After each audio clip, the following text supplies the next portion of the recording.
श्री कृष्णा, राधे राधे। आप सभी का बहुत बहुत स्वागत है कृष्णा भक्ति चैनल पर। नमस्कार दोस्तों, आज की वीडियो में हम बात करेंगे सावन मास का चौथा अध्याय। कथा श्रवण करेंगे।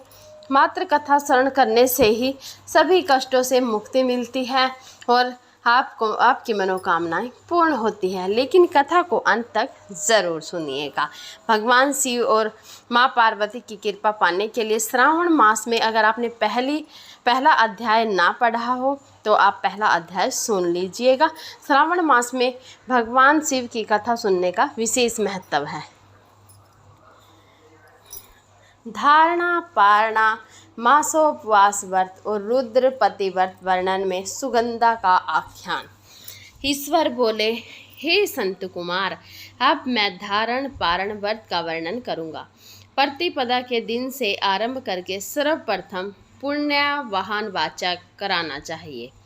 इसके बाद मेरी प्रसन्नता के लिए धारणा पारणा व्रत का संकल्प लेना चाहिए। एक दिन धारण व्रत धारण करें और दूसरे दिन पारण करें। धारण में उपवास रखा जाता है तथा पारण में भोजन ग्रहण किया जाता है।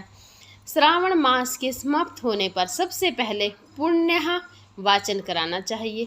इसके बाद हे मानद, आचार्य तथा अन्य ब्राह्मणों का वरण करना चाहिए। तत्पश्चात पार्वती तथा शिव की स्वर्ण निर्मित प्रतिमा को जल से भरे हुए कुंभ पर स्थापित कर रात में भक्तिपूर्वक पूजन करना चाहिए तथा पुराण श्रवण आदि के साथ रात भर जागरण करना चाहिए।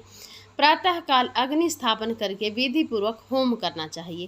त्र्यंबकम इस मंत्र से तिल मिश्रित भात की आहुति डालनी चाहिए। उसी प्रकार शिव गायत्री मंत्र से घृत मिश्रित भात की आहुति डालें और पुनः षडाक्षर मंत्र से खीर की आहुति प्रदान करें। तदंतर पूर्णाहुति देकर होम शेष का समापन करना चाहिए। इसके बाद भी ब्राह्मणों को भोजन कराना चाहिए तथा साथ ही आचार्य की पूजा करनी चाहिए। हे महाभाग, इस प्रकार से उद्यापन संपन्न करके मनुष्य ब्रह्म हत्या आदि पातकों से मुक्त हो जाता है। इसमें कोई संदेह नहीं है। अतएव इस महाव्रत को अवश्य करना चाहिए। हे मुने, अब श्रावण में मास उपवास की विधि को आदर पूर्वक सुनिए। प्रतिपदा के दिन प्रातःकाल इस व्रत का संकल्प करें। स्त्री हो या पुरुष, मन तथा इंद्रियों को नियंत्रित करके इस व्रत को करें। अमावस्या तिथि को लोक का कल्याण करने वाले वृष ध्वज शंकर की अर्चना पूजा षोडश उपचारों से करें। तदंतर अपनी सामर्थ्य के अनुसार वस्त्र तथा अलंकार आदि से ब्राह्मणों का पूजन करें, उन्हें भोजन कराएं तथा प्रणाम करके विदा करें। इस प्रकार से किया गया मास उपवास व्रत मेरी प्रसन्नता कराने वाला होता है। हे संत कुमार, मनुष्यों को सभी सिद्धियां प्रदान करने वाले लक्ष्य संज्ञा परिमित रुद्रवती व्रत के विधान को सावधान होकर सुनिए। अत्यंत आदरपूर्वक कपास के 11 तंतुओं से बतिया बनानी चाहिए। वे रुद्रवती नाम वाली बतियां मुझे प्रसन्न करने वाली हैं। मैं श्रावण मास में भक्ति पूर्वक दीवान के देव गौरीपति महादेव का इन 1,00,000 संख्या वाली बतियों से निराजन करूंगा। इस प्रकार श्रावण मास के प्रथम दिन विधि पूर्वक संकल्प करके महीने भर प्रतिदिन शिव जी का पूजन कर 1,000 बत्तियों से निराजन करें और अंतिम दिन 71,000 बत्तियों से निराजन करें अथवा प्रतिदिन 3,000 बत्तियां आदर पूर्वक अर्पण करें और अंतिम 13 दिन 1000 बत्तियां समर्पित करें अथवा एक ही दिन सभी 1,00,000 बत्तियों को मेरे समक्ष जलाएं। प्रचुर मात्रा में घृत में भिगोई जो सिनगद बत्तियां हैं वे मुझे प्रिय हैं। तत्पश्चात मुझ विश्वेश्वर का पूजन करके कथा श्रवण करें। संत कुमार बोले, हे देवों के देव, हे जगन्नाथ, हे जगन्दांत कारक, कृपा करके आप मुझे इस व्रत का प्रवाहन बताएं। हे प्रभु, इस व्रत को सर्वप्रथम किसने किया था? इस उद्यापन में क्या विधि होती है? ईश्वर बोले, हे ब्रह्मपुत्र, व्रतों में उत्तम इस रुद्रवर्ती व्रत के विषय में सावधान होकर सुनिए। यह व्रत महापुण्य व्रत, सभी उपद्रवों का नाश करने वाला, प्रति तथा सौभाग्य देने वाला, पुत्र समृद्धि प्रदान करने वाला, व्रत के करने वाले के प्रति शंकर जी की प्रीति उत्पन्न करने वाला तथा परम पद शिवलोक को देने वाला है। तीनों लोकों में इस रुद्रवती के समान कोई उत्तम व्रत नहीं है।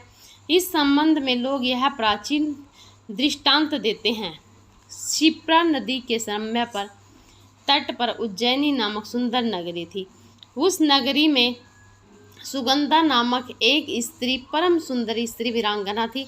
उसने अपने साथ ससरंग के लिए अत्यंत दुस्सह शुल्क निश्चित किया था। 100 स्वर्ण मुद्रा देकर संसर्ग करने की शर्त रखी थी। उस सुगंधा ने युवकों तथा ब्राह्मणों को भ्रष्ट कर दिया था।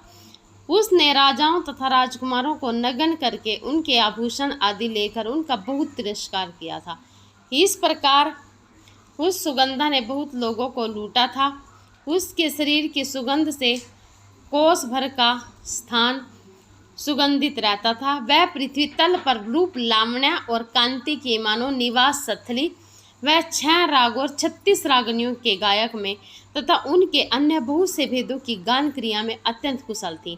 वह नृत्य में रंभा आदि देवगणाओं को भी तिरस्कृत कर देती थी और अपने एक एक पग पर अपनी गति से हाथियों तथा हंसों का उपहास करती थी।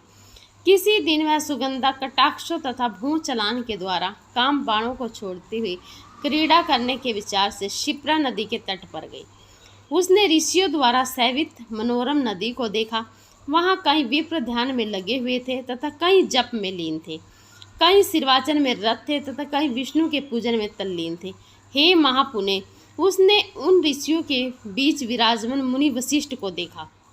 उनके दर्शन के प्रभाव से उसकी बुद्धि में परिवर्तित हो गई। जीवन तथा विशेष रूप से विश्व से उसकी विरगति हो गई। वह अपना सिर झुकाकर बार बार मुनि को प्रणाम करके अपने पाँव की निर्वृत्ति के लिए मुनि श्रेष्ठ वशिष्ठ से कहने लगी। सुगंधा बोली, हे अनानाथ, हे विपेंद्र, हे सर्वा विद्या विशारद, हे योगीश, मैंने बहुत से पाप किए हैं। अतः हे प्रभु, उन समस्त पापों के नाश के लिए मुझे उपाय बताइए। ईश्वर बोले, हे संत कुमार, उस सुगंधा के इस प्रकार कहने पर वे दीन वत्सल मुनि वशिष्ठ अपनी ज्ञान सृष्टि से उसके कर्मों को जानकर आदरपूर्वक कहने लगे। वशिष्ठ बोले, तुम सावधान होकर सुनो। जिस पुण्य से तुम्हारे पाप का पूर्ण रूप से नाश हो जाएगा, वह सब मैं तुमसे अब कह रहा हूँ। हे भद्रे, तीनों लोकों में विख्यात वाराणसी में जाओ। वहाँ जाकर तीनों लोकों में दुर्लभ, महान पुण्य देने वाले तथा शिव के लिए अत्यंत प्रीतिकर रुद्रवती नामक व्रत को उस क्षेत्र में करो। हे भद्रे, इस व्रत को करके तुम परम गति प्राप्त करोगे। ईश्वर बोले, तब उसने अपना धन लेकर सेवक तथा मित्र सहित काशी में जाकर वशिष्ठ के द्वारा बताए गए विधान के अनुसार व्रत किया। इस प्रकार उस व्रत के प्रभाव से वह सह शरीर उस शिवलिंग में विलीन हो गए। हे संत कुमार, इस प्रकार जो स्त्री इस परम दुर्लभ व्रत को करती है, वह जिस जिस अभिष्ट पदार्थ की इच्छा करती है उसे निसंदेह प्राप्त करती है। हे सुव्रत, अब आप मणिकयावर्तियों का महात्म्य सुनाइए। हे विपेंद्र, उन मणिकयोत्रियों के व्रत से स्त्री मेरे अर्ध आसन की अधिकारिणी हो जाती है और महापर्याप्रांत वह मेरे लिए प्रिय रहती है। अब मैं इस व्रत की संपूर्णता के लिए उद्यापन का विधान बताऊंगा। चांदी की बनी हुई नंदीश्वर की मूर्ति पर आसीन स्वर्णमया भगवान शिव की पार्वती सहित प्रतिमा को कलश पर स्थापित करना चाहिए और विधि के साथ पूजन करके रात्रि में जागरण करना चाहिए। इसके पश्चात प्रातः काल नंदी में निर्मल जल में विधि पूर्वक स्नान करके 11 ब्राह्मणों सहित आचार्य का वर्णन करना चाहिए। तत्पश्चात रुद्र सूक्त से अथवा गायत्री से अथवा मूल मंत्र से घृत खीर तथा बिल्व पत्रों का होम करना चाहिए। इसके बाद पूर्णाहुति होम करके आचार्य आदि की विधिवत पूजा करनी चाहिए तथा सप्तलीन 11 उत्तम विप्रों को भोजन कराना चाहिए। हे संत कुमार, जो स्त्री इस प्रकार से व्रत करती है वह समस्त पापों से मुक्त हो जाती है। तत्पश्चात विधान पूर्वक कथा सुनकर स्थापित की गई समस्त सामग्री ब्राह्मण को दे देनी चाहिए। इससे निश्चित रूप से हजारों अश्वमेघ यज्ञों का फल प्राप्त होता है। इस प्रकार श्री स्कंद पुराण के अंतर्गत ईश्वर संत कुमार संवाद में श्रावण मास महात्म्य में धारणा पारणोपवास रुद्रवर्ती कथन नामक 4था अध्याय पूर्ण हुआ। आज की कथा यहीं पर समाप्त होती है। अच्छी लगी हो एक लाइक ज़रूर कर दीजिएगा और भगवान शिव के नाम का जयकारा कमेंट में ज़रूर लगाइएगा। भगवान शिव की विशेष कृपा पाने के लिए, मनोकामना पूर्ति के लिए जो भी इस कथा को सुनता है, इसकी सभी मनोकामनाएं पूर्ण होती हैं।